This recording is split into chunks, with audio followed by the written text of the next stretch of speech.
The Boston Celtics have finally crossed into the threshold of being a great team because good teams, they win a lot of games. Great teams find a way to win games that they're not supposed to. And let's be real, the Pacers should be up 3-1 right now, but the Celtics are a great team. They've got a top 5 net rating of all time, and they found a way to win 3 of the 4 games that they probably shouldn't have won this series. And yes, they've had some injury luck, and yes, this has been a very easy run to the finals, but they've done what they're supposed to. It's not like these have been 7-game series that they're barely squeaking by on. I mean, they've lost 2 games in 3 series. Dominance. The Jays have been really, really good this year, and with this lineup coming back for the NBA Finals, I think they have a chance to tear apart the Dallas defense, which we will look at later in today's video, and I think they have a really solid chance to go out there and be NBA champions. Now let's first take a look at Jayson Tatum and his response to all the noise. He probably could have been Eastern Conference Finals MVP. He had double the rebounds and assists that Jaylen Brown had. However, Brown's efficiency was a little bit better, but elite when he gets downhill. I continue to preach this. He is great when he goes downhill. When he's settling for threes, it's not good, especially in the playoffs. However, he has been shooting it a little bit better the last 2 or 3 games, but he shot at 55% from 2-point range versus the Pacers compared to 30% from 3-point range. Get down low. They can't stop you. That's a little boy right there, Ben Shepherd.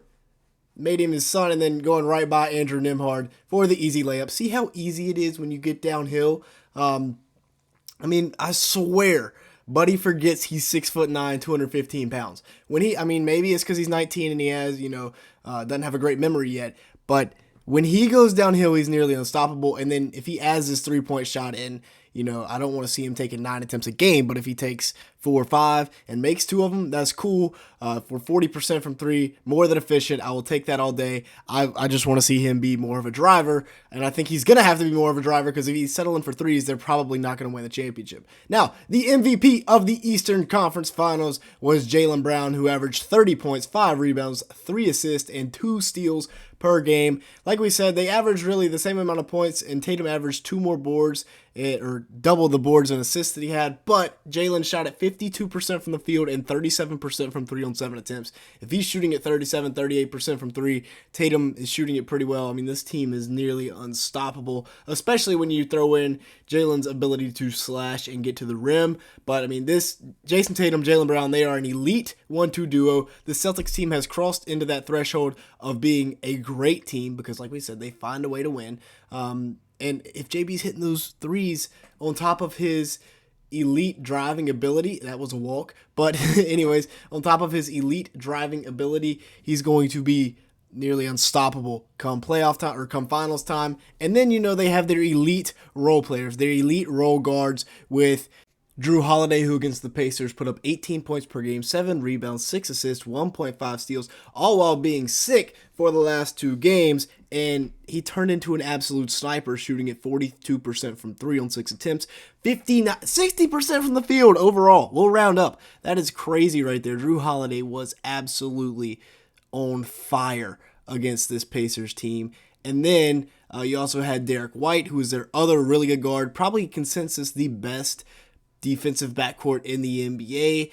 Derek White can absolutely shoot the cover off the ball. He didn't shoot it the best this series from 3, but he still averaged 17 points, 6 rebounds, 5 assists in 39 minutes a game. And, he's going to bring the straps every single night. Don't bring that in here, Ben Shepherd. Ben Shepherd had a kind of welcome to the NBA series. Get up, Aaron Nesmith, 44% from the field, 33% from 3, 2 steals, 2.3 blocks for Derek White this series, silencing the crowd right there. Now, let's go ahead and take a break. Make sure to like button and leave me a comment down below if you do enjoy, or if you are enjoying today's video so far. As you can see here, a large majority of the people that watch these videos are not subscribed to the channel. So if that is you, go ahead and fix that. And with that being said, let's go ahead and continue on here. Also, we're trying to hit 200 likes on today's video, so if you could help us out with that, it'd be greatly appreciated. And now let's go ahead and continue on. Look at, Kristaps Porzingis coming back, being fully healthy, the anchor to their defense at 7'2" with a 7'6" wingspan, and getting those extra days off before the NBA Finals is going to be huge because he's going to be fully rested, fully healthy, a guy that averaged 20 points, 7 rebounds, 2 assists, 2 blocks, and he completely changes the dynamic of this team. When he is in the lineup, when you look at this lineup right here, this is a lineup that is top 5 in the NBA's history of net rating, which means when they're on the court, they score 12 more points per game than the other team. I mean, that's like up there with Jordan Bulls. And no disrespect to this lineup, but Al Horford is 37 years old, and adding Tingus Pingus in there instead of Al Horford makes a lot of difference, especially when you now can add Al Horford to that bench unit, which did kind of struggle against the Indiana Pacers. 52% from the field, 38% from three in the regular season for Kristaps. Per 36, he was averaging 25, 9, 2.5 assists, and 2.5 blocks. So a guy that makes a huge impact when he is on the court. He just struggles to stay on the court, and that has been the story of his career, unfortunately.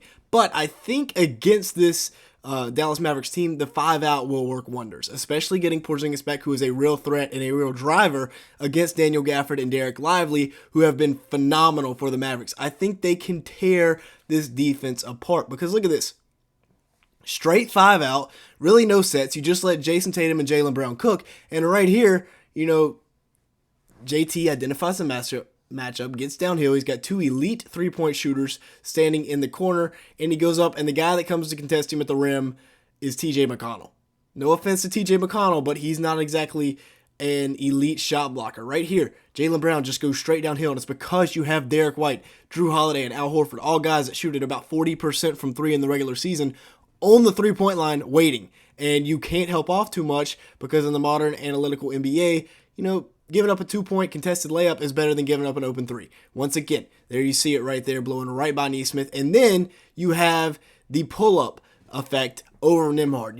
Jaylen Brown heats up a little bit. Now he can either go right by because there's no help, or he can pull up because Nembhard is worried about him going right by. Still pretty good defense right there by Nembhard. That's just a crazy good shot by Jaylen Brown. Here we are once again.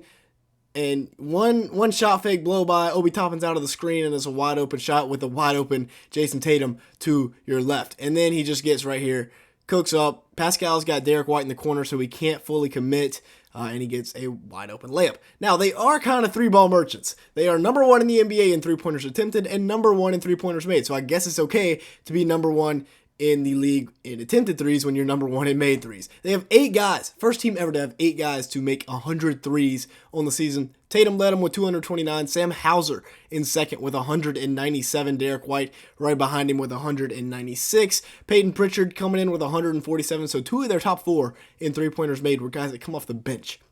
Look at that. Jaylen Brown, 145. Drew Holiday, 138. That kind of speaks to their depth. They had 3 guys coming off the bench that hit over 100 threes. You got KP there with 110, even though he only played 57 games. And then you also have Al Horford. So, they live by the 3-ball. It makes that 5-out very effective. But I think the X factor in this series is, can Derek White and Drew Holiday live up to their reputation as being the best defensive backcourt in the NBA? Because they're going to be tested. Luka and Kyrie, probably the best 2 closers in the NBA, and they're on the same team. Derek White, Drew Holiday, both standing at 6'4". I'm not sure what they're going to do about Luka, who stands at 6'8", 6'7", 235 pounds, and looked just as tall as Karl Anthony Towns in a picture they took the other day. Also, his co-star Kyrie Irving is out for blood. He's not happy with the whole Boston Celtics, the way that situation ended. So it's going to be very interesting. Y'all let me know your thoughts down in the comment section below. I think they can tear up Dallas's defense with that 5-out, but I don't know if they're going to be able to guard Luka and Kyrie. Make sure to like button and hit that subscribe button. It'll really help us out in the YouTube algorithm. And with all that being said, thanks so much for watching today's video.